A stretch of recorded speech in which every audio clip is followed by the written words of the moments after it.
All right. Let me welcome you to Pastor's Point of View. My name is Dr. Andy Woods. I am the pastor teacher here at Sugarland Bible Church, and today is October the 9th, 2020. And I'm back again with my friend, colleague, fellow elder, associate pastor, Dr. Jim McGowan, who has been absent for a number of sessions. But Jim, I don't think you realize how big your fan base is out there, because as I travel, people that don't want to know about what my view is on the Trinity or any doctrinal issue, the first question that comes up is, well, how's Pastor Jim doing? You know, you're really setting me up. We have a big thunderstorm in the area. I hope lightning doesn't strike. Well, yeah, no, it's true. People are very interested in how you're doing and what happened to you, that. and are you on the mend? So why don't you take rather than me telling everybody, which would be an infinite job as I go from place to place, why don't you just solve it all with one shot here? All right, I'll try to make this quick. First of all, let me just say thank you so much to each and every one of you. I've received cards and emails and texts, and I just really appreciate the prayer. I'm convinced, in fact, that the prayer is what's gotten me back to where I am today. I had shoulder surgery, as many of you already know, and it was a little more involved shoulder surgery than I anticipated I was going to have, hence my need to be out for an extended period of time. But I am on the mend.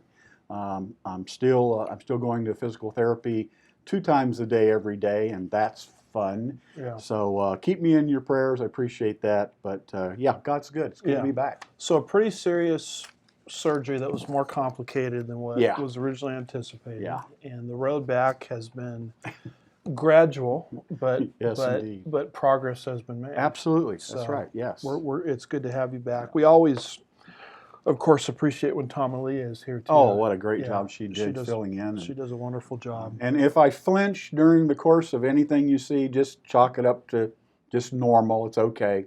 I get a little twinge every once in a while. Okay, all right. So it's not anything you've said. Okay, well, good. That's good to know. Well, we are, Brother Jim, continuing to talk about this is, I think we're going to just entitle this Prophecy Update. But, you know, we're continuing to talk about the world that's changing. Boy, is it. Yeah, as a consequence of COVID-19. And I ran into this quote here from the Jewish historian Josephus, who wrote just a little after the time of Christ. Mm-hmm. His writings are not inspired, of course, but he provides valuable insight into the background of the Bible. And in his Antiquities, he makes this comment about a man named Nimrod. Mm-hmm. Nimrod is mentioned in the Bible. Yes. Genesis 10, 8 through 10. His name actually means rebellion or revolt. Mm-hmm. And Nimrod is the ultimate type of the coming Antichrist. Yes. And he is the one that constructed the Tower of Babel, or Babel. And it's interesting what Josephus says about Nimrod and the project that he was building there on the plains of Shinar that we read about in Genesis 10 and Genesis 11. Mm-hmm. I think it's a perfect quote to use to describe our times. Let's see. Yes. Here it is. He, Nimrod, that is, persuaded them to attribute their prosperity not to God, but to their own valor, and little by little transformed the state of affairs into tyranny, holding that the only way to detach men from the fear of God was by making them continuously dependent upon His power. He threatened to have his revenge on God if he wished to inundate the earth again, for he would build a tower higher than the water could reach and avenge the destruction of their forefathers. So this was the tower that was coming into existence after the flood. Yeah. And you'll notice that Josephus, as he's quoting on Nimrod, he talks about little by little. Yeah. Yeah. He talks about tyranny coming into existence. Mm-hmm. he talks about how Nimrod was trying to remove people from trusting in God, to trusting in his power and his might and his new world order that he was bringing in. And he talks about building a tower that was so high that if the flood should ever occur again, then they would be sort of insulated from it and impervious to it. And basically what Nimrod was building was a new world order, a system of economics, politics, and religion that excludes God or a knowledge of God and doesn't want people depending upon God. And I would say that the reason the story is recorded for us in Genesis 10 and 11 is because it's a real story, but also it's a type. I think it's Solomon in Ecclesiastes chapter 1 around verse 9 talks about how things that have already been will be again. And he becomes really the ultimate type of the coming Antichrist and New World Order that the Antichrist will bring in. And we believe that COVID-19 is a very real virus, but the pandemic of global proportions isn't real. It's been pushed beyond what the facts dictate for the purpose of bringing us into world government. Absolutely. And I think that's the great story that's happening right now in our lives. What do you say? No, I like that. I was also thinking as I was looking at this quote, you could just take Nimrod's name out of there and put socialism right in there. And how amazingly that would fit also. Excellent. So as we do this prophecy update, you can see our preview slide here. We're going to look at 7 things, and the first of which is global religion.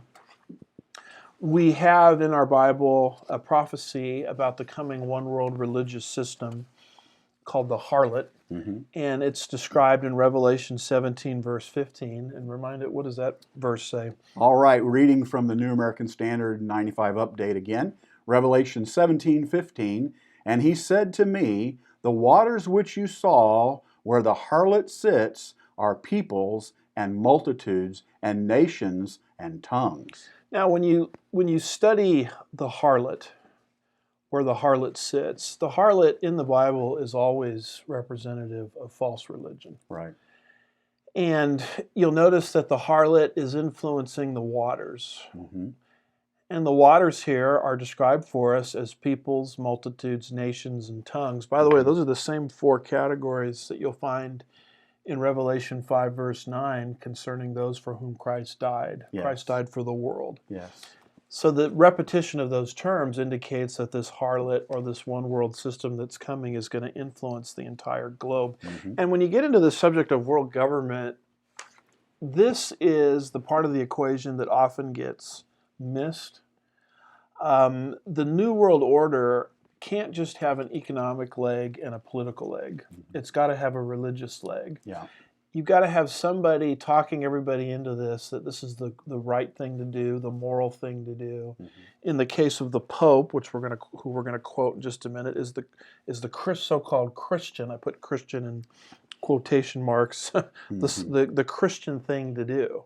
And there's a reason why the left has always wanted to infiltrate religion.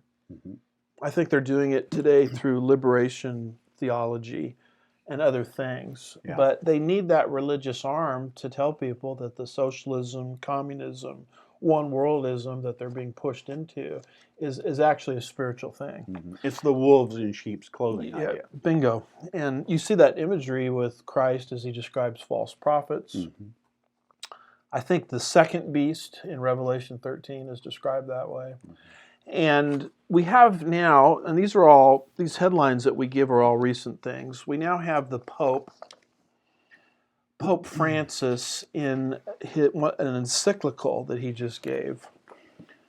Pope Francis, and this is from an article called Big League Politics, October 5th, 2020, Shane Trejo. Pope Francis pushes globalist communism as a solution for COVID-19 pandemic in latest encyclical. And in the process, he is blaming capitalism for the negative impacts of the lockdown policies. So they want to eradicate capitalism, bring in one world socialism, And they're using religion or so-called Christianity as a tool to do that. Yeah. So what does he say here in this encyclical? All right, here we go. Aside from the differing ways that various countries responded to the crisis, their inability to work together became quite evident, Francis wrote. Quoting again, anyone who thinks that the only lesson to be learned was the need to improve what we were already doing or to refine existing systems and regulations is denying reality, close quote. Continuing, the fragility of world systems in the face of the pandemic has demonstrated that not everything can be resolved by market freedom, he wrote. Quoting again, there is little appreciation of the fact that the alleged spillover does not resolve the inequality that gives rise to new forms of violence, threatening the fabric of society. Still quoting, trust and dialogue between people and between nations in multilateralism, in the role of international organizations, and in diplomacy as an instrument for appreciation and understanding is indispensable for building a peaceful world, Francis claimed. You want me to continue? Please, yeah. Hold on, there's more. Climate change is a global problem with grave implications, environmental, social, economic, political, and for the distribution of goods. It represents one of the principal challenges facing humanity in our day, Francis wrote in his second encyclical. And then he goes on, quoting, enforceable international agreements are urgently needed since local authorities are not always capable of effective intervention. International and regional conventions do exist, but fragmentation and the lack of strict mechanisms of regulation, control, and penalization end up undermining these efforts. What is needed, in effect, is an agreement on systems of governance for the whole range of so-called global commons, close quote. Now, what's interesting about this particular encyclical or these quotes is this is not coming from Macron or some political leader, Right. you know, George Soros or somebody like that. It's coming from a religious leader. Yeah. And, you know, if you were to actually cover up his name, to me it reads like a political speech. Exactly. And I've actually been to Vatican City, you know, a couple of years ago and, you know, actually seen the little window, you know, where he comes out and makes his speech. We call that the Pope hole. The Pope hole. And, you know, what's interesting is Not right the when peep you hole, though. right when you travel outside of Vatican City, right when you get out of the gate, there's immediate poverty. Mm-hmm. Even though you've just been treated to tremendous wealth that they have there. But you'll notice what he's saying here as a religious figure. He's calling for an end to countries. Mm-hmm. Or at least he wants countries to work together, meaning Yeah. nations are out Yeah. and internationalism or globalism is in. Mm-hmm. He says here that what we're doing isn't working. So it's a call to overthrow the existing order and replace it with a global paradigm. If we're not going to do that, then we're denying reality, he says. He talks about inequality, kind of like the kind I saw at Vatican City. You want to talk about inequality?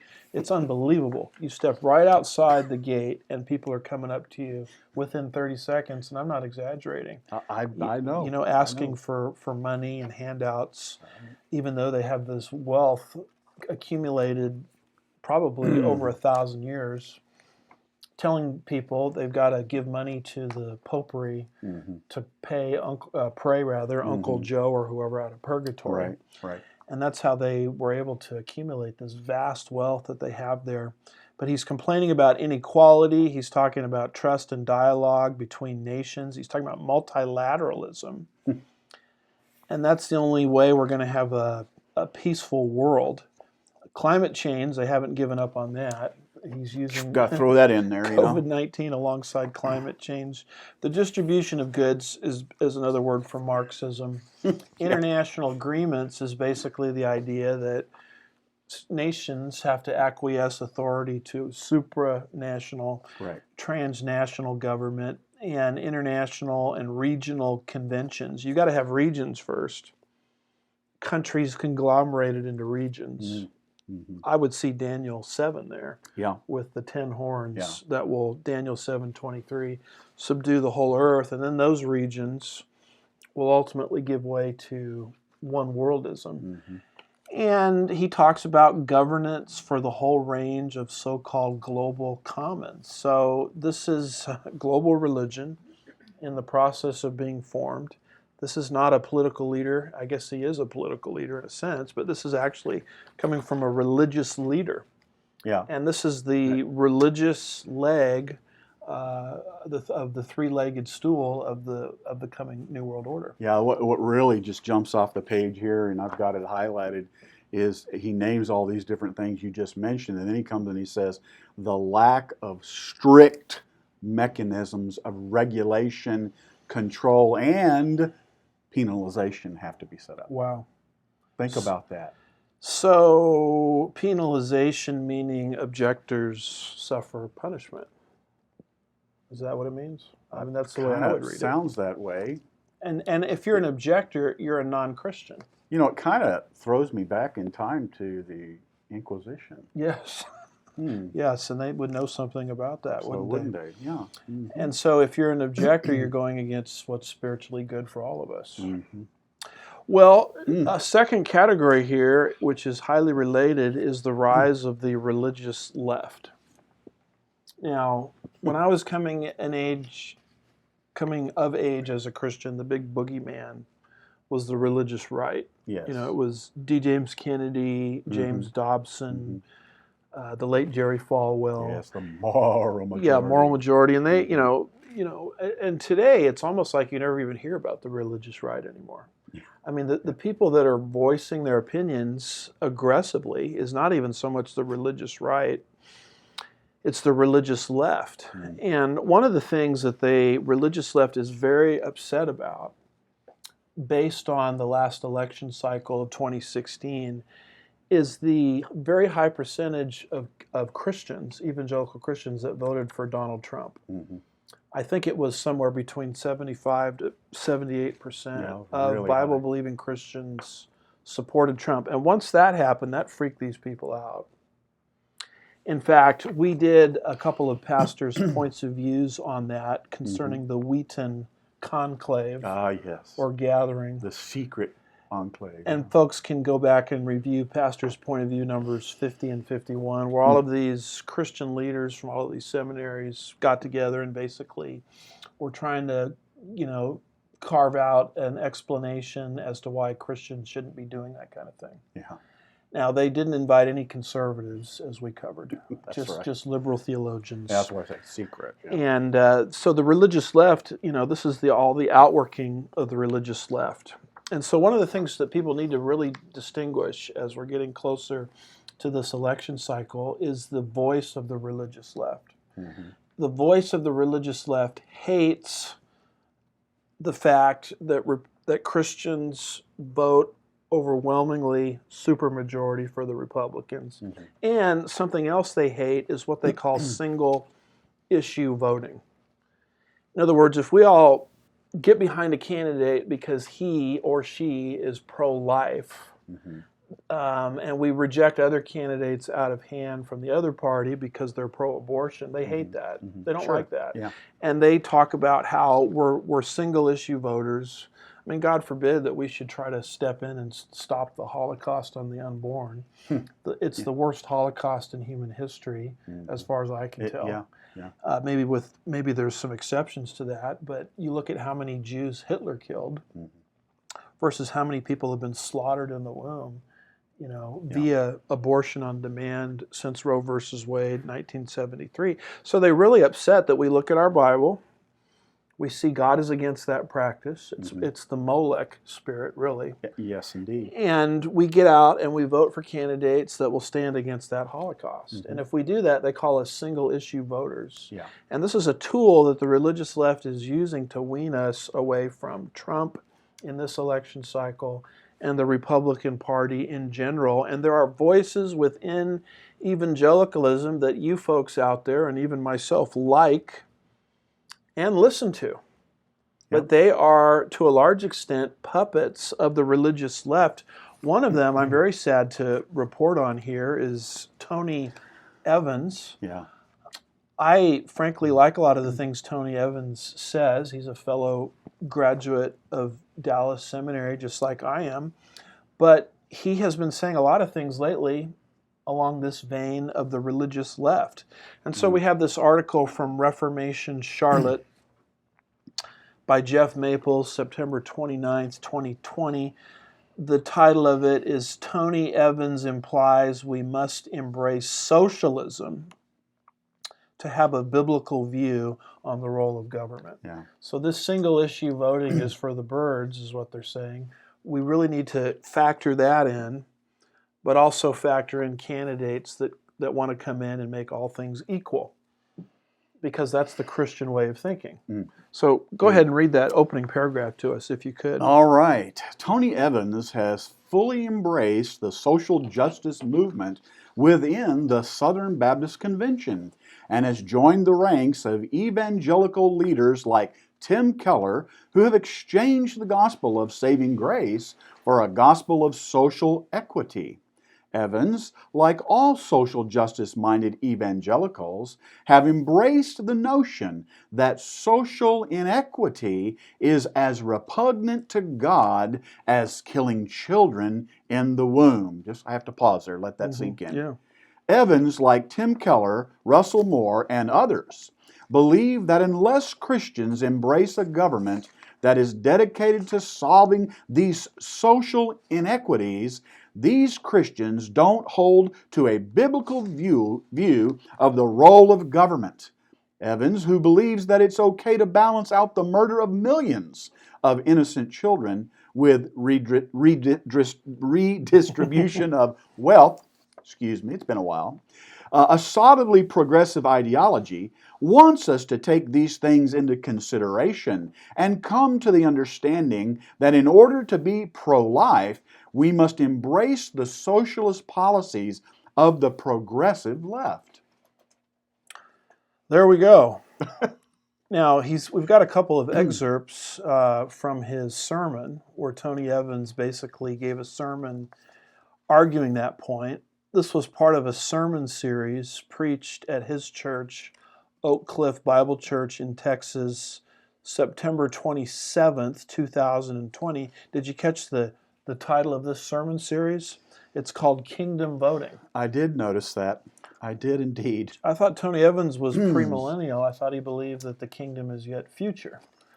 So I would like a little more clarification on what he means by kingdom voting. But go ahead and read some of those paragraphs to us if you could. See the problem. Can I just make a quick comment? Of course. Here? I highlighted something here in the middle where it mentions the fact that he's embraced the notion that social inequity is as repugnant to God as killing children in the womb. That troubles me, because there's a passage where Jesus himself was speaking, and he said, "The poor you will always have with you." So does that not come to bear in this issue in my mind? I'm just saying. No, I think that's an excellent point. And the thing to understand about this social justice movement is they're against any kind of inequity. Yes. They conclude that any inequity anywhere is a result of one person oppressing another or taking advantage of another. Now, we don't deny that can't happen, and that certainly does happen. But biblically, that's not an explanation for inequity. You can't explain all inequity through that lens. No. You have proverbs like, lazy hands bring us poverty. Productive hands bring prosperity. So there are choices that people make all of the time, and that's what never gets factored in here.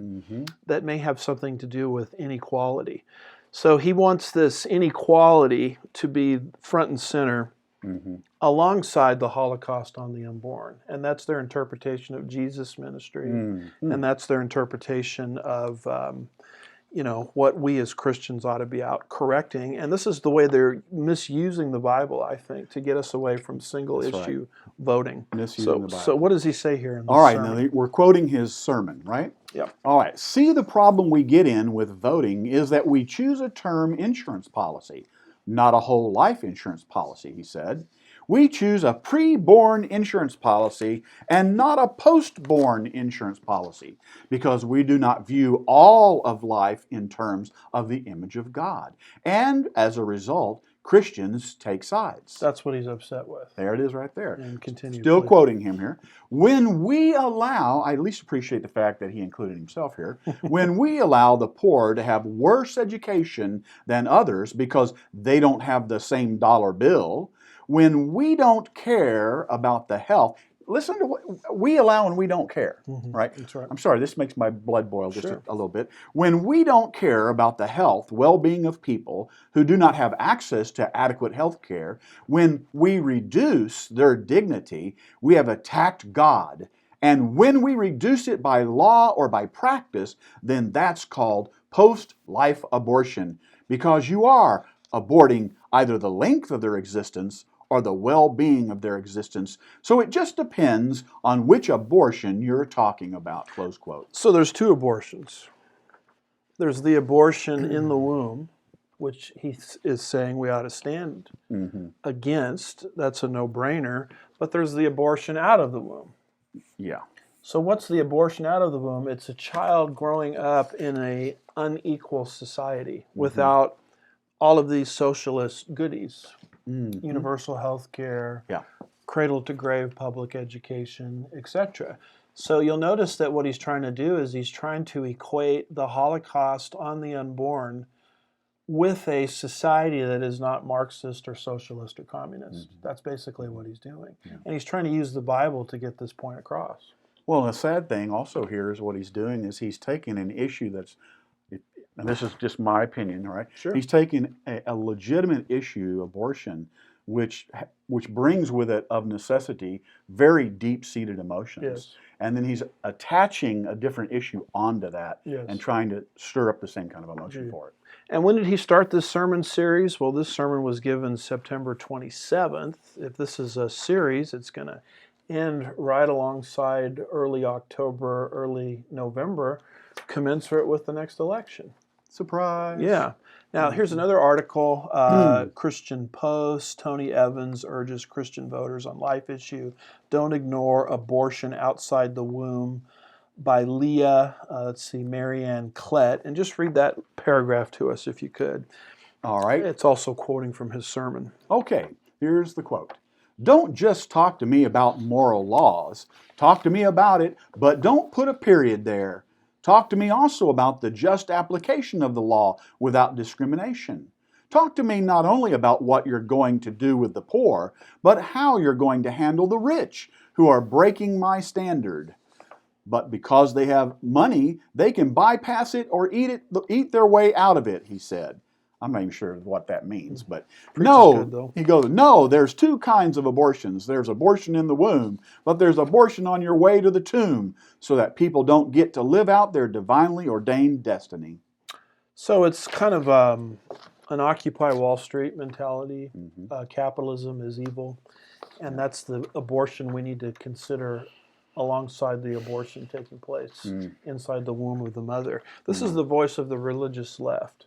Yeah. They're using Christianity or the Bible to wean a key constituent away from voting for a single issue mindset against a Holocaust on the unborn. And again, things keep popping into my head here, but one of the things it seems to me is it seems that this is similar to what those that are doing who are trying to take the lesbian gay rights situation and equate that to being black. It's a very similar kind of an idea.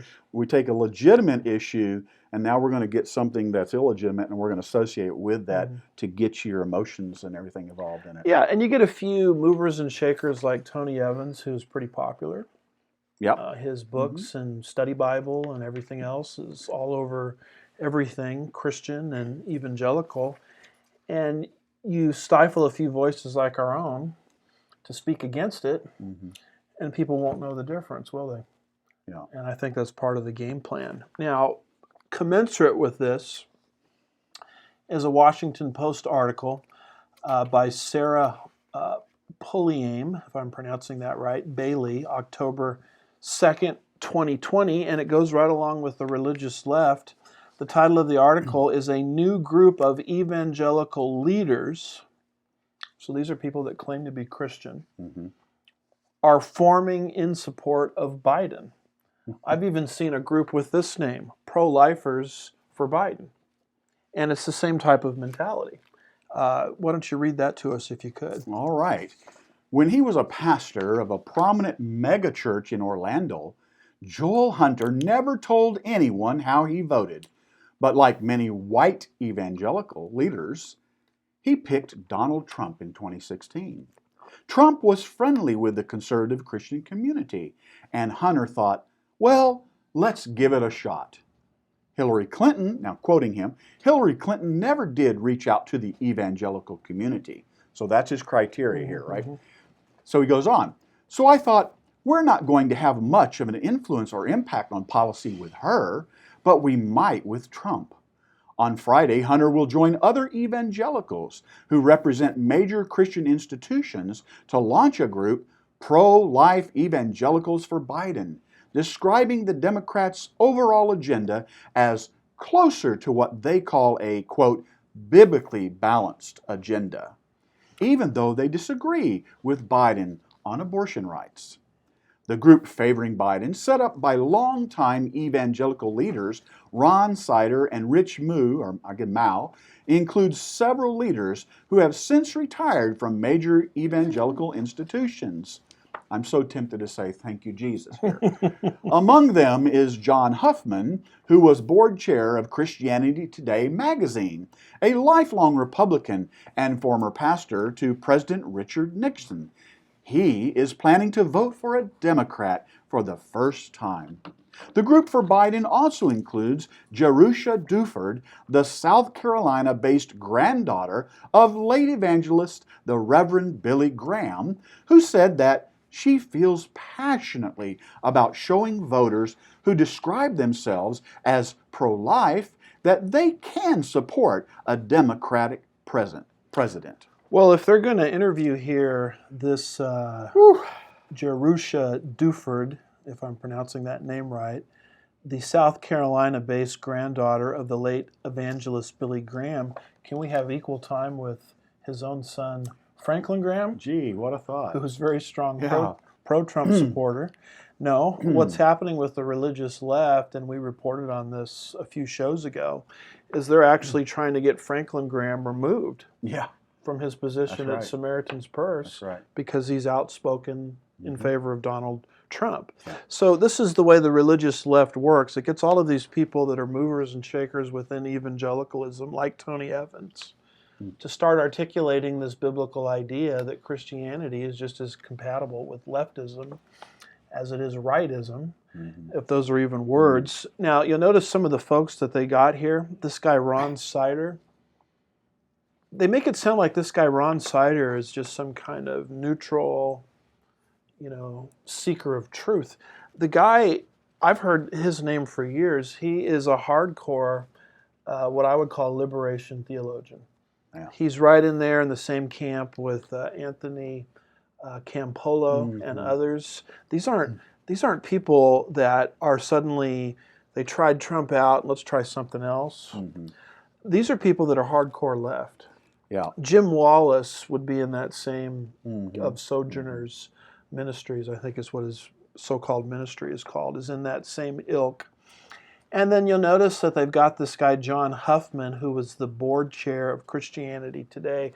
And people act like, well, Christianity Today, that represents Christianity. No, Christianity Today does not represent Christianity. That's why it's been labeled by many of us Christianity Astray. And you remember it was Mark Galli, the editor, just prior to his retirement, came out and produced a piece, it was very controversial, where he supported the impeachment of Donald Trump on Christian grounds, despite the fact that the Constitution or requirement for impeachment had never been satisfied. Right. And then he does it a month or two before he retires. Mm-hmm. Then this guy Galley retires, and then you know what he does after he retires? He renounces Protestantism and becomes a Roman Catholic. Gee, you sure didn't tell us that you were planning on converting to Roman Catholicism when you were, basically blessing the impeachment of the President of the United States. So the fact that Christianity today is thrown in here doesn't surprise me at all. I think Christianity today, everything we know about Christianity today, fits with the religious left. But folks, you got to wake up. The religious left is alive. It's well, and it's working very, very hard to dilute the Christian vote away from the Republicans. It's doing it this time around, and it's going to keep doing it as far as I can tell. In fact, their influence is growing. What say you? I was just looking at this again. I'm thinking to myself, don't be fooled by the term evangelical in front of somebody's name. Amen. Don't let that fool you. Check them out. Amen. So the religious strands of the New World Order are coming together through globalism and also the activity of the religious left. Paul, what does he say there in 2 Corinthians 2, verse 11? I think it is, concerning Satan's schemes. Mm-hmm. He says, we're not ignorant of Satan's schemes. Right. And I hope you guys can see this for what it is. Satan loves the world of religion, and he'll use religious figures that might be right on some points. Sure. To confuse and to dilute and to get our eyes off the prize. Yeah. And, God help us to understand that. Now, unless you have something else you want to add to it. I better not. We have our third category that we're looking at here. Number 3, micromanagement. Government micromanagement. In fact, we've quoted many, many times in our shows Daniel 7, verse 19, verse 23, and verse 25, which talk about the coming fourth beast. Mm-hmm. This would be the coming empire of the Antichrist, which will bring in a form of government that will crush and trample down. Yeah. That sounds like totalitarianism to me. And it says it will devour, that's pretty strong language also, the whole earth. Mm-hmm. So this is one world totalitarianism. And from that regime will arise the little horn, or the future Antichrist, who will make alterations in times and law. He'll usher in what we would call the new normal.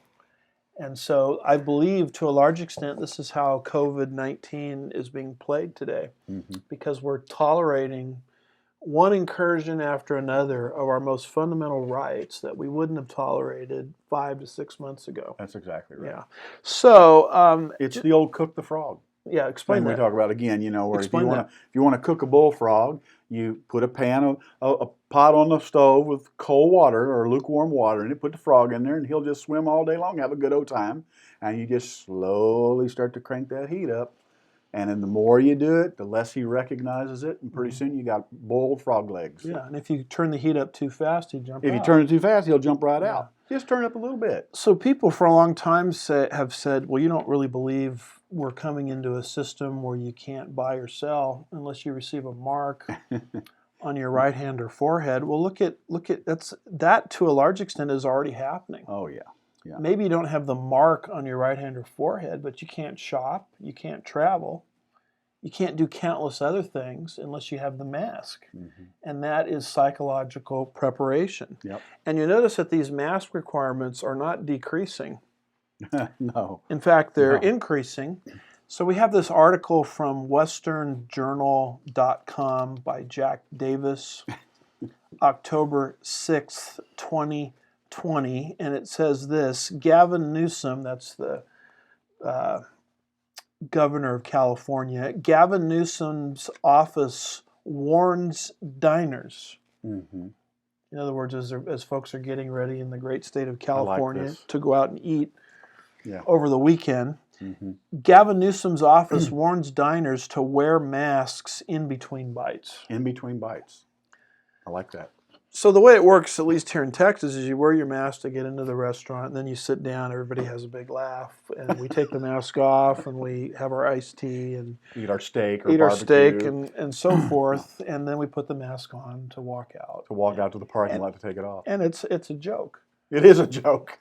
Well, he's trying to get rid of the joke part of it. Yeah.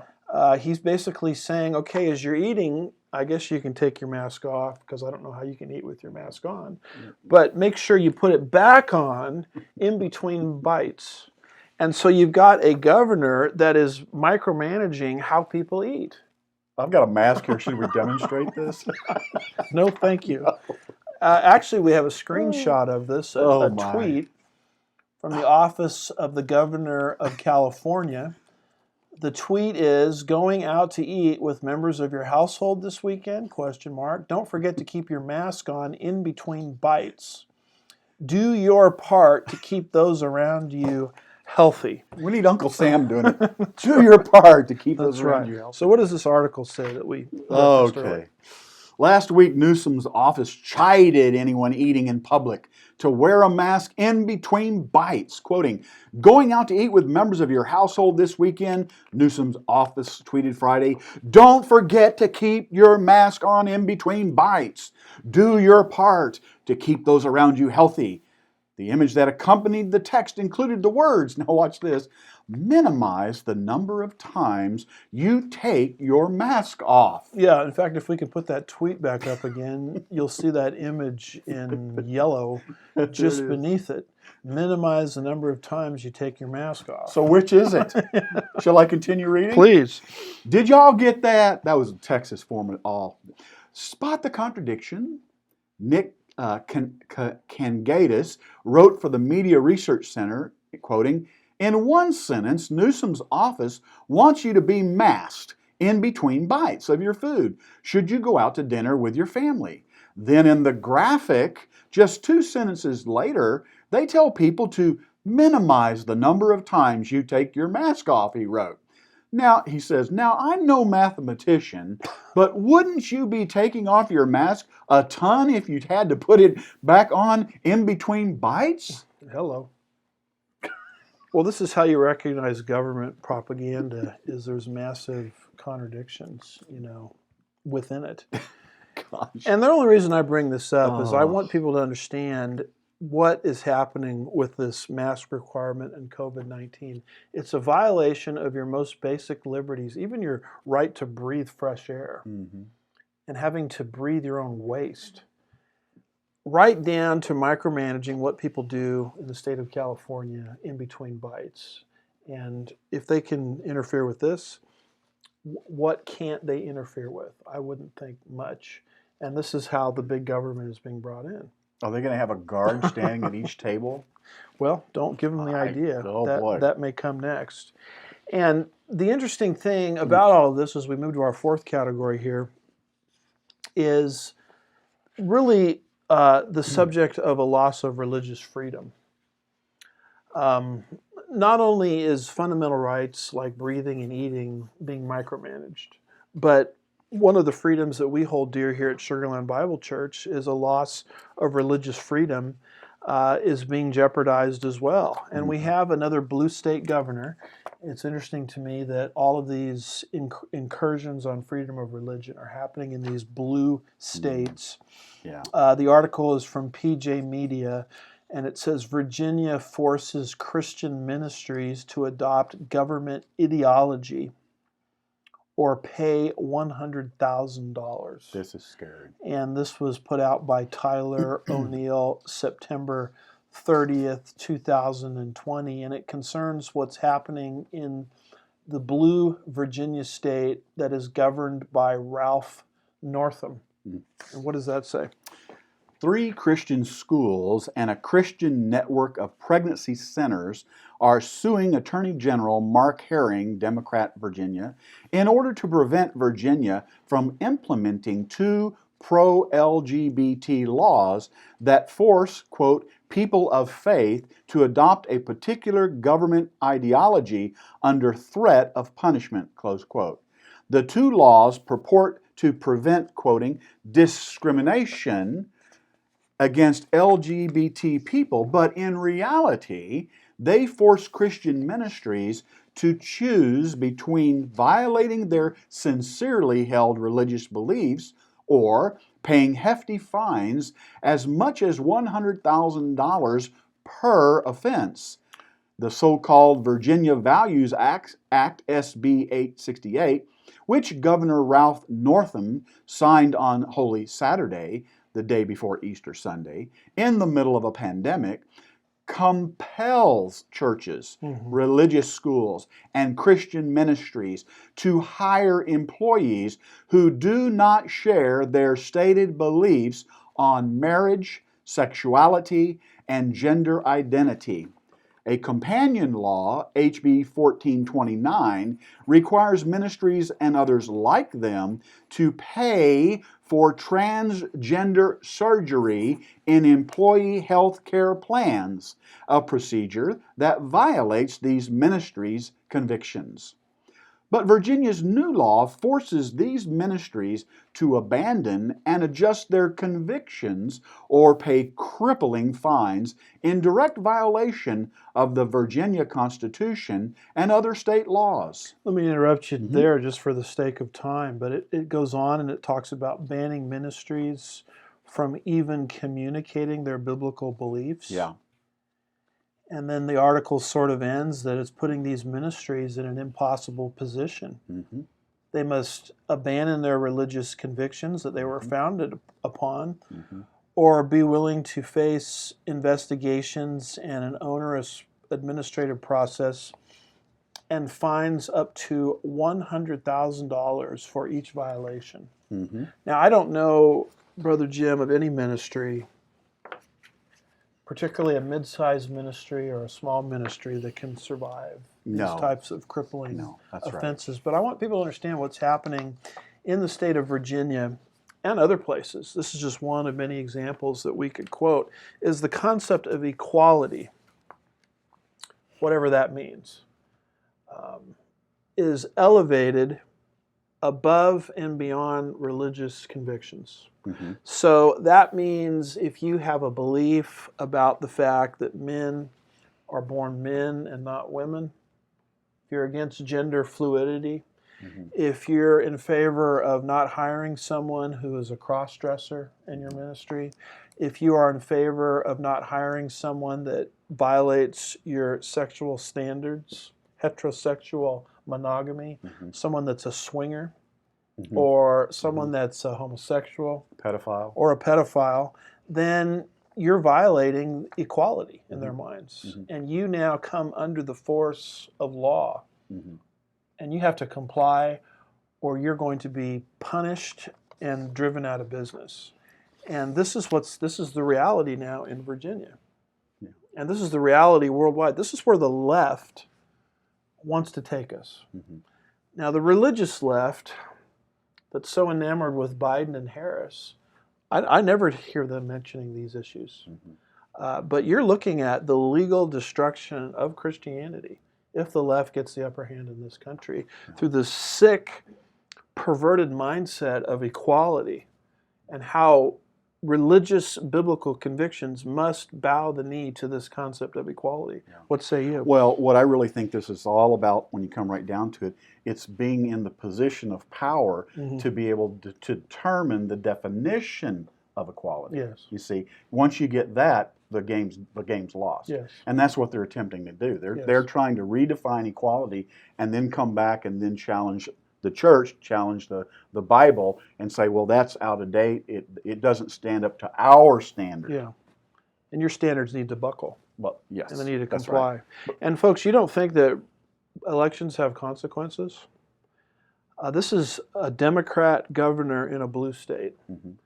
Now, if there was any reason to go out and support a candidate on single issue voting in addition to abortion, it would be something like this.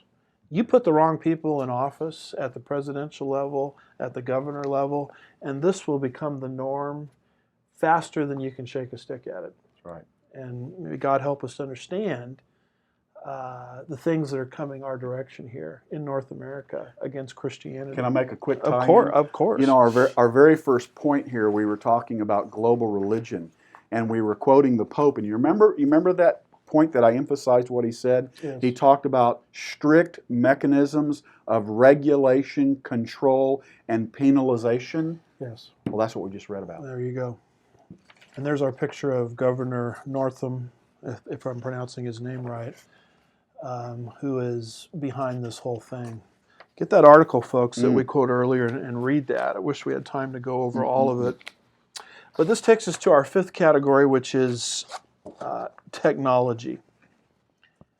And something that's important to understand is dictators have always been out there.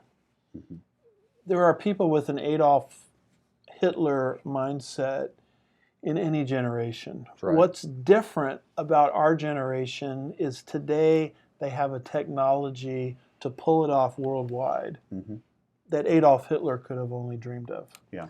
And so that's why the development of technology as the New World Order is coming into existence is something that's important to keep in mind. And so we have this article from Summit News. You know, we talked about masks. Remember you talked a minute about what are they going to do? Put a police officer at every restaurant table? Well, guess what? They don't have to do that. They don't even have to do that. Because they've got new mask technology. Here we go. The title of the article says, New Technology Refuses Entrance to Shops If You're Not Wearing a Mask. Yep. So forget the security guards and forget arguing with people at the cashier's counter or entrance. The technology is now in place to deny you entrance if you don't have a mask on. In fact, here is a tweet from someone that we're going to quote in a minute, someone that owns stores in Thailand. This owner writes, my local shops in Thailand, gives a picture there, in 2 seconds scans my temperature and to see if I'm wearing a mask. Doors don't open if not. 3 cases in 100 days here removes awkward mask requirements for staff as well. And then the next tweet put out here that we've highlighted talks about how some schools already have them in Scotland. Oh, great. So these are things that are already being implemented in different places on the earth today and will eventually be implemented here in the United States. But read to us, could you, this Summit article? Yes, a new technology being used in shops in Thailand and other countries to enforce coronavirus restrictions conducts a face scan to check if the customer is wearing a mask and refuses entry if they don't have one. And then we just read this, but one owner says, my local shops in Thailand, in 2 seconds it scans your temperature to see if you're wearing a mask. The doors don't open, so they have those little swing arms. You can't get through them. And he talks about they've had 3 cases in 100 days of use there. And, it's the most wonderful thing because it removes the awkward mask arguments for staff, he says. The system resembles something you'd see as part of airport security. The customer walks up to a screen which displays the words, face detector. That means turn and face it, right? The system then scans to check if the customer is wearing a mask before allowing them to pass through a barrier. It could also be used to enforce a myriad of other restrictions, such as forcing people to face scan before they use the internet, already being introduced in China, and refusing access if their social credit score has dropped. China has already combined its COVID-19 track and trace system with the communist country's social credit score program. In August 2019, the communist state bragged about how it had prevented 2.5 million discredited entities from purchasing plane tickets and 90,000 people from buying high-speed train tickets in the month of July alone. They were probably all trying to leave. Yeah. 2.5 million people is a lot of people. That's a bunch. But I have underlined here social credit score. Yeah. Because they're marrying this technology with something we've covered in another pastor's point of view. I would encourage people to go back and watch Pastor's Point of View, number 65, where we covered very carefully this Mhm. social credit score. Yeah. And it's this idea within China and other places Mhm. that the government, through its many cameras and the way it has to surveil your whole life, Mhm. gosh, if you say the wrong thing politically, if you put the wrong thing on social media, Right. if you're not recycling, if you're not environmentally conscious, Mhm. if you're not open to social justice thinking, if you jaywalk, Yeah. you have the score, and the more your infractions, your score gets worse and worse and worse. Mhm. And the worse your score gets, the more your life shrinks. Mhm. It's like being in a electronic concentration camp. Yeah. If you get a score below a certain amount, then guess what? There's a freeze placed on traveling privileges. That's right. There's a freeze placed on your driver's license. Mhm. There's a freeze placed on your passport. Right. There's a freeze placed on what kind of schools Mhm. or colleges you can get your children into. Yeah. And your life, as you know it, just starts to shrink and shrink and shrink because you're not complying Right. with the way the government wants you to think. Mhm. And this is where all of this technology is headed. Yeah. And it's interesting to me that they're marrying this mass technology, according to this article from Summit News, with this social credit score mentality. Yeah. And I don't know how more clearly we can see in this Revelation 13, 16 through 18, Mhm. which is a prophecy that we allude to many times. And it's the idea that when the mark of the beast system comes into effect, I would say the zenith of the system won't reach its full potential Mhm. until after the rapture. I would argue in the second half of the tribulation period. I don't know Yeah. if your chronology prophetically I is agree with exactly the same, but eventually this system is going to come into existence where you can't buy or sell unless you have a mark on your right hand or your forehead. And these verses make it very, very clear that it's global in nature because of Yes. the coupling of opposites in verse 16. Small and great, rich and poor, Mhm. free and slaves. That's coupling of opposites Yeah. to communicate totality. Mhm. You have no access to the economy. That's right. You have no ability to provide for your family unless you receive this mark. Oh, and by the way, did we mention that when you receive the mark, you have to swear your allegiance to the Antichrist in the process? Right. Now, a system like this is not just going to come into existence in Exactly. a nanosecond. Exactly. The technology's got to be in place. The psychology has got to be in place. Mhm. And I've never seen things accelerate faster towards this kind of system Mhm. than I've seen in the last 5 to 6 months via COVID-19. We have said this many, many times, but 50 years ago, if you'd told people where we are today in terms of this tracing and such, they'd have laughed at you. Yes. Then there's no way, it'll never happen. Right. And yet look where we are. People looked at this passage in the Bible for hundreds of years and laughed. Yes. Scoffers have laughed. Oh, how will that ever happen? Yeah. Well, guess what? It's happening. My first Bible study that I ever taught was in 1989. And I taught on all these things. Mhm. Maybe not the best place for a novice to start teaching, but I did. And I had an older gentleman in the class come up to me afterwards when I was dealing with Revelation 13 and say, I just don't see how it's possible where one man can get control of the whole planet. Now that was 1989. Yeah. And he was an older gentleman. I don't know if he's still alive today, but I wonder if he would think the same way when Macron, the Pope, George Soros are all calling for this one world system. Mhm. And I used to think this, Brother Jim, when I taught this stuff, that all of this concerns a future generation. Mhm. It hasn't been till the last 6 months that I've actually changed my thinking and thought for the first time, well, maybe this is not a future generation. Maybe Right. this is our generation. Right. And so we're living in a time period where history has finally caught up to the things the Bible says would Yeah. take place at the end of the age. I agree.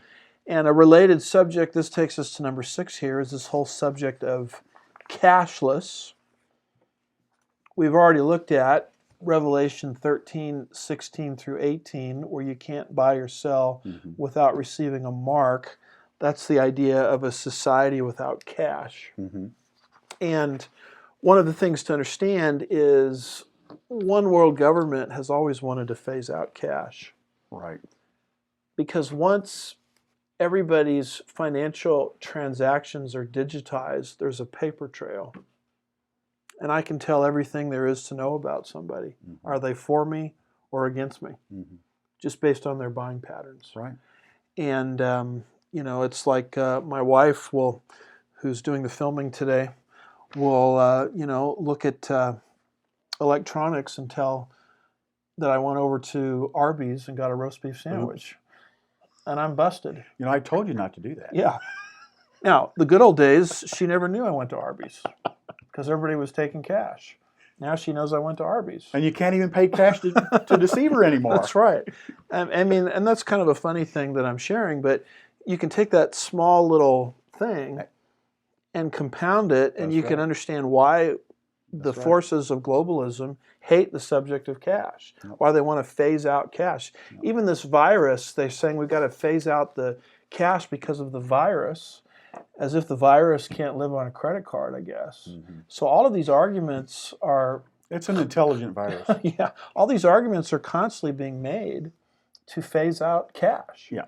And what do we find here in this article from... Let's see, this looks like a Spanish name, Biblia Todo. Yeah, that's what good job. Yeah, thank you. It's written October 1st, 2020, and it's talking about Amazon. Yeah. Yep. Amazon One. Mm-hmm. And it says Amazon's new payment method, which uses hands, has been compared to Revelation's mark of the beast. Mm-hmm. In fact, we even have a tweet here from the BBC, and it talks about Amazon's new payment system lets people pay simply by using their palm. Mm-hmm. Now, doesn't the passage in Revelation 13, 16 through 18 talk about your hand? Mm-hmm. And so here you can pay just based on your palm. Mm-hmm. Credit cards, apparently, are a thing of the past in this system. Cash was phased out a long time ago. Mm-hmm. And what does that article say? All right. Recently, Amazon created a new way for its customers to pay for their purchases using the palms of their hands. This new hand recognition technology is called Amazon One and is currently available at 2 of the company's stores, get ready for this, in Seattle, Washington, of all places. Of course. By simply holding the palm of the hand over the device, users can enter secure areas and pay for their purchases without the need for cash or a card. While it sounds novel, many people raise concerns about the amount of personal information the company will have due to the scans. Like fingerprints, each palm is unique, and Amazon claims that the data will be protected. Of course. Can I just pause here and say that in the last 3 years, I have had to have my credit card renewed on 3 occasions because of people stealing my credit card number? Oh, wow. Yeah, they'll keep it safe for you. Sorry about that. According to the information provided, the information will be stored in a special cloud created by Amazon, and that customers can delete their data from Amazon One related hands at any time. Now, let me just say something. I learned a long time ago that unless you have professional methods to erase a hard drive, the data is always there and can be recovered. Just saying. That's what happened to Hillary, right? Surprise! Yeah. Well, very good.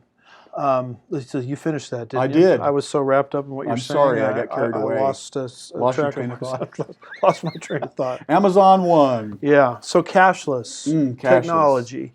Our point in bringing up technology and cashless is these are things that Adolf Hitler could have used to conquer the whole world had they fallen into his hands. Mm-hmm. That's our point. Mm-hmm. Yeah. That's how fast we are moving into world government. And let's end, Brother Jim, with one more subject, a very important subject, and that's SCOTUS, which stands for the Supreme Court of the United States. This is important. Yes. And what people need to understand, and the reason I'm bringing this up is we're about to be hit with an epic court battle. Mm-hmm. concerning the nomination of Amy Coney Barrett by President Trump to the United States Supreme Court to replace the now deceased, very leftist, very liberal Ruth Bader Ginsburg. And what you have to understand about the court is the left has been targeting the court for a long time for the very simple reason that they figured out that they can get their social agenda passed into the fabric of American society without American citizens voting on anything. Just bypass us.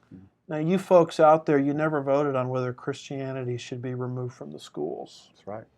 And by the way, you probably should know that our public schools were started, go back to the original design, to promote Christianity in the schools. Absolutely. But Christianity was pushed out by the United States Supreme Court beginning around 1962, 1963. You folks out there never voted on that. Yep. You folks out there are rightfully upset about this Moloch spirit, abortion on demand, around the clock. You never voted on that either. Yep. States now can't pass laws to regulate abortion except in very narrow circumstances because of Roe versus Wade, which out of thin air invented a right to procure an abortion out of what the court said was the penumbras, which means shadows, of the constitutional text. I mean, would you listen to a preacher on Sunday morning that says he's not going to preach to you the Bible, but the shadows of the Bible? That's the kind of discarding of authorial intent that the Supreme Court did. And let me tell you something, folks. This has come up if you've been following the presidential debates. As of today, October 9th, we've had 2 debates, one a presidential debate, one a vice presidential debate, the latter of which we had on Wednesday. And both times, the liberal, the Democrat, Biden and Harris, they were asked, are you going to pack the court? And go back and watch those debates, watch the footage. They gave no answer. Right. They evaded the answer. Intentionally. Now, what does it mean to pack the court? It means the left is now upset that Amy Coney Barrett would become a judge, in this case a justice. The direction of the court would tip in a more constitutional direction. So what we're going to do to pack the court is we're just going to increase the number of seats on the court. Right. Now, this has been tried historically through FDR, unsuccessfully. Yep. Franklin Delano Roosevelt, and there's a famous line in legal circles that goes as follows: the switch in time, save 9, I think is how it goes, or save 9, switch in time. In other words, the court was knocking down his New Deal, and he threatened to pack the court, and all of these judges just had sort of a miraculous change of perspective, and they started upholding his big government New Deal. That is what Trump asked Biden, are you going to pack the court? Should Amy Coney Barrett be appointed? And she's already been appointed, but confirmed, the Senate confirms the judicial nominee. And should you win this election, Mr. Biden, are you going to pack the court? No answer. Okay, now the vice presidential debate comes around. We saw that Wednesday of this week. And Pence asked the exact same question to Kamala Harris, and watch her answer. She gave no answer at all. She changed the subject. And so the left, I'm telling you, they have targeted the judiciary, and they will pack the United States Supreme Court should they win. And the first thing they're going to try to do, though, before they even do that, is they're going to try to derail the nomination of Amy Coney Barrett, who, as best I can tell, is a constitutionalist. And they're going to drag up every nasty thing that they could possibly say against her. She's got 7 kids. She's a Roman Catholic. She was in favor of that Roman Catholic group, the Knights of Columbus, I think is what it's called. You can watch on YouTube Democrat Senators Feinstein and Harris of California, when she was up for the circuit court, lower court, essentially telling her that the Roman Catholic dogma in you is too loud. And that in and of itself is a violation of the Constitution. because that's a test for office. Right. And we've actually done prior pastors' points of view Right. covering that very issue. And so you can get ready, folks. You're going to see an avalanche and a hurricane turned against this Trump nomination because of the significance of SCOTUS to the left. Yeah. Now, I want to bring a little perspective to this. I have an article here from Front Page Magazine, written by Phyllis Schlafly. And this article has been republished. Phyllis Schlafly is deceased, I believe. And she wrote an article against the mindset of the left coming against then nominee Roberts. And the title of this article is Senators Overlooked Radical Record of Ruth Bader Ginsburg. Welcome to the extremist views spelled out in a lengthy paper trail. And what's important to understand is Ruth Bader Ginsburg was confirmed 97-3. There was no opposition to her at all, certainly not from the Democrats, and not from the Republicans either. And yet she was the most radical member of the Supreme Court we've ever had. By far. She actually wrote a 230-page book called Sex Bias in the U.S. Code, published in 1977 by the Commission on Civil Rights. Now, the reason I'm bringing this up is radical Ruth Bader Ginsburg skated through with no opposition. When there were substantive issues. Yes. That could have been used to derail her. Amy Coney Barrett is going to fight one problem after another trying to get on the court when she's ultra qualified. That's right. And there's going to be tons of opposition against her despite the fact that she's qualified and Ruth Bader Ginsburg, because of her philosophy, was unqualified. That's why I'm bringing this up. Yeah. So Ruth Bader Ginsburg, in this article, according to Phyllis Schlafly, prior to being nominated to the court by, who was it? Clinton, I think it was, called for the sex integration of prisons and reformatories. She called for the sex integration of the Boy Scouts and the Girl Scouts. She insisted on sex integrating college, fraternity, and sorority chapters. And this is all documented in this article by Phyllis Schlafly. She even cast doubt on the constitutionality and legality of Mother's Day and Father's Day. And yet she gets on 97-3 vote with no opposition at all. And you're going to hold up Amy Coney Barrett because she has too many children? Now, along that line, Please. I'm giving you a lead into this next one Absolutely. here, because they're attacking Amy because she has children. Now, listen to what we find out about Ginsburg. Read that next Shall I line, read that? Please.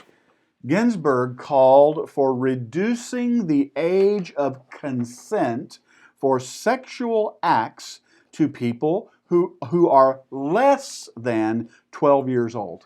Now that's page 102 of Ginsburg's book, written in 1977. The Senate knew this. This is just, and they confirmed her 97-3 this is shameful. with this on her record. Shameful. And you're going to tell me that Amy Coney Barrett is controversial? Yeah. This is just outrageous. Yeah. Ginsburg goes on, and she asserted that laws against bigamists, persons cohabitating with more than one woman, and women cohabitating with a bigamist are unconstitutional. Ginsburg, on page 97 of her book, objected to laws against prostitution. She said that the concept, page 214, 206, and then 214, the concept of husband as breadwinner and wife of homemaker must be eliminated. She called for a program of comprehensive government-supported child care. Comprehensive is the word there. Whew. She wrote that the Mann Act, which how interesting it was named that, by the way, since she apparently is a man-hater. Mm-hmm. Ginsburg wrote that the Mann Act, which punishes those who engage in interstate sex traffic of women and girls, is offensive. What? Say what? Look at this. Women must be subjected to the draft as men are. Page 218 of her book. And they're going to say Amy Coney Barrett is controversial.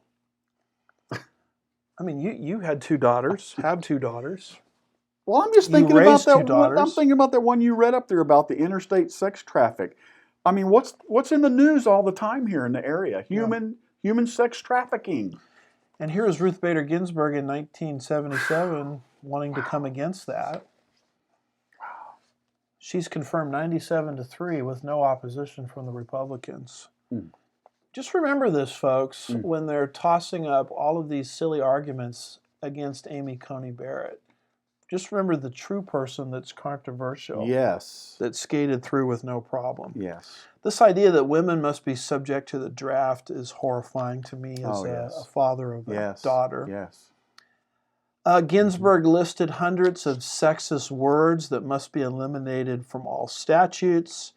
She even wanted he, she, him, hers, his, and her to be dropped down the memory hole. But wait, you can't pass over this, Pastor. Please. These sexist words were words like man, woman, man-made, mankind, husband, wife, mother, father, sister, brother, son, daughter, serviceman, longshoreman, postmaster, watchman, seamanship, etc.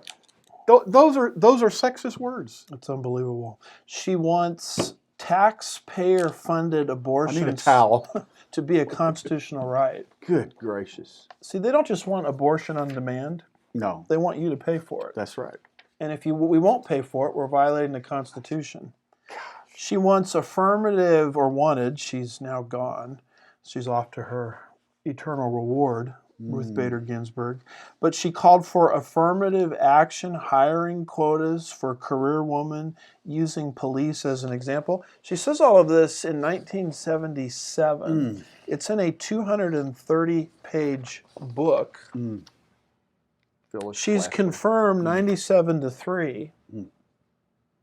And they want to make Amy Coney Barrett controversial? Can we make a comparison here? Please. Well, I'm waiting for the next topic.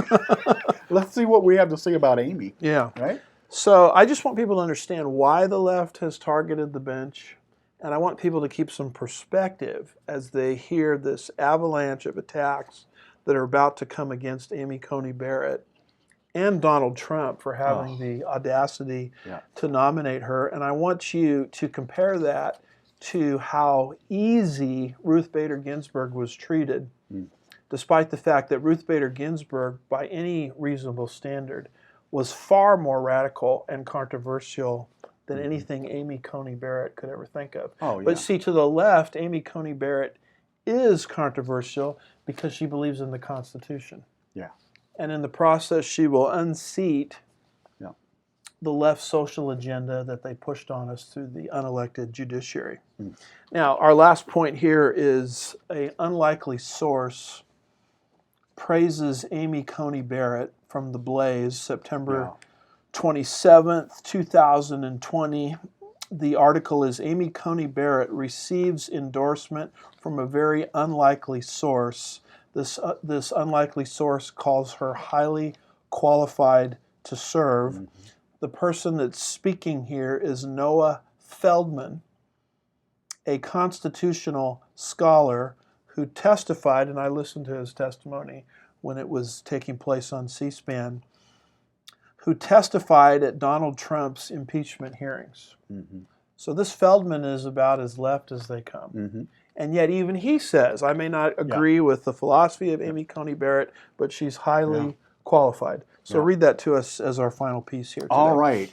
Harvard Law School professor Noah Feldman is a constitutional scholar and self-described liberal who testified during President Donald Trump's impeachment hearings that Trump was guilty of impeachable high crimes and misdemeanors by corruptly abusing the office of the presidency. But even Feldman believes Amy Coney Barrett deserves to be a Supreme Court justice. Writing in an essay for Bloomberg, Feldman said, but Feldman explained his personal missives do not remove the fact that Barrett is highly qualified to serve on the Supreme Court. And quoting him, yet these political judgments need to be distinguished from a separate question. What to think about Judge Amy Coney Barrett? He wrote, and here I want to be extremely clear.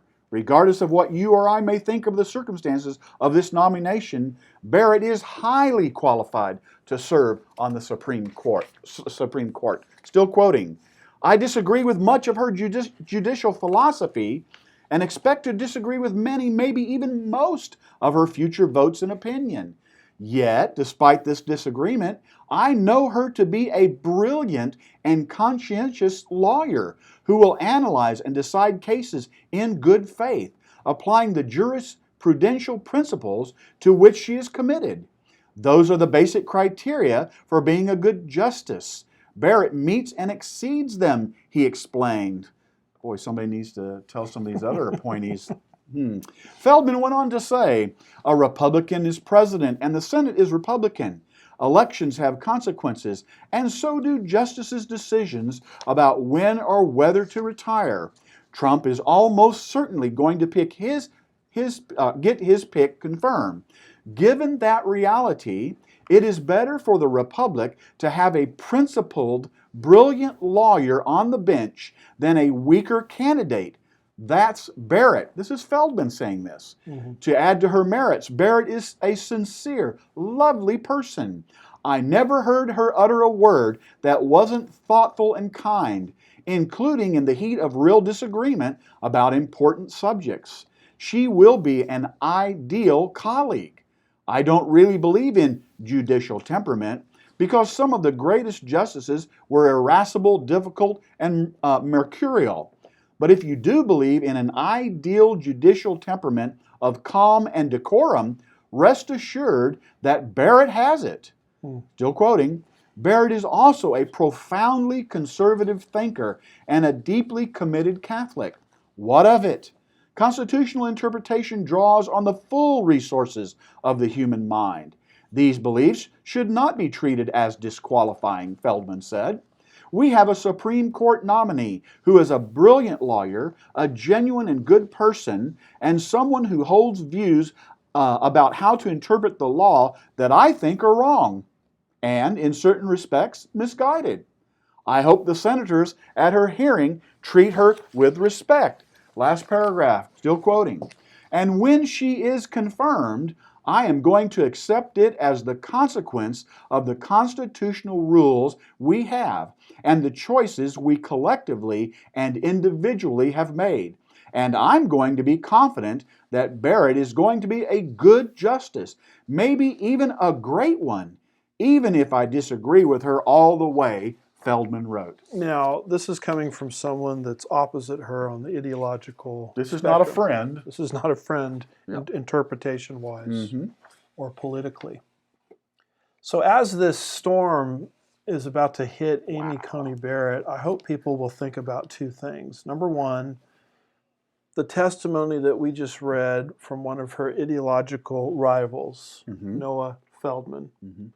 And number two, how differently Ruth Bader Ginsburg was treated, despite the fact that Ruth Bader Ginsburg, in her confirmation process, was really the true radical. Yes. And yet received 97 votes, 3 against.